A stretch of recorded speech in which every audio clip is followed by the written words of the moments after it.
Hey Steve, Daddy's finally agreed to let me buy my first jet, but he's only giving me a 15 million budget. 15 million? That's not so bad. Come on, let's go sit down and we can go look through some options. So how many people do you think you want to carry? Well, I don't want to carry that many of my friends, so I'd say 12. Okay. And let's say you want an airplane maybe 10 years old or so? 10 years? People are gonna make fun of me. That's half of my age. Maximum 4.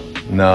You can really get a used airplane. 10 years old is not so old on an airplane. It's not so old for a person either, but for an airplane, that's pretty average. Alright, let's see what you recommend. Okay, so if we take $15 million with 12 passengers, 10 years old, let me ask you, what do you think the longest trip that you're going to want to make? From where to where? So I travel around Europe, but I do have to get to LA quite frequently to see my agent during the year. So going from London to LA, you've got about 4,700 nautical miles. But when you take in a comfort factor, you need about 5,500 nautical mile range. That's going to really bring you down to a Global XRS or a G550. So let's look at those airplanes. And you can see from London, okay, the maximum range on those airplanes will easily get you to LA. And if we look at when we're starting back from the West Coast, because you can see we're making the winds as they were last week. So it's making it harder to get to LA than it is going back to London because of the headwinds you got going to LA. It's harder and takes longer and it's further versus going east when you have the winds behind you. If you're coming from LA,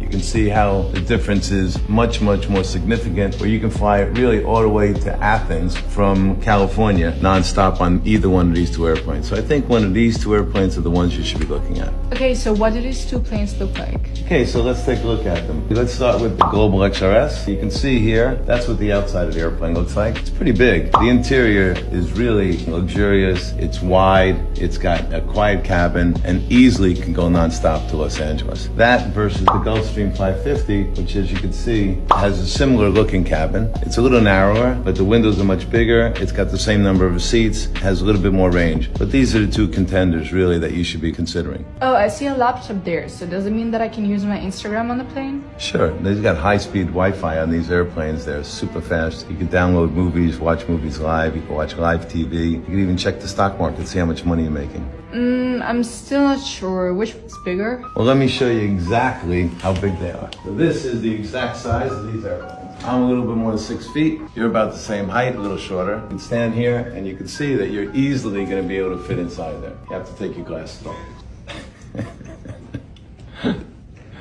That looks pretty good. So I guess the blue one is bigger, so I'll take this one. Okay, but this Bombardier Global is a little bit more expensive. Think you can get Daddy to spend a little bit more money? I can always get Daddy to spend more money. Great, we're gonna definitely do a deal. Thank you.